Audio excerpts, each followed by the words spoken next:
林建国患者的情况我已经看过了，我建议你们做一次复查。林先生的这个肿瘤位置比较特殊，但是他实际的癌变情况可能比胃镜显示的还要严重。咱们明天就先住院。我明天有事儿，不去。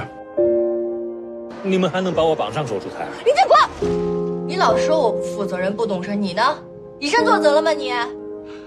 把这套房子卖了，加上我和你妈一辈子的积蓄，都怕要填进去了，值吗？值，只要能把你病治好，花多少钱都值。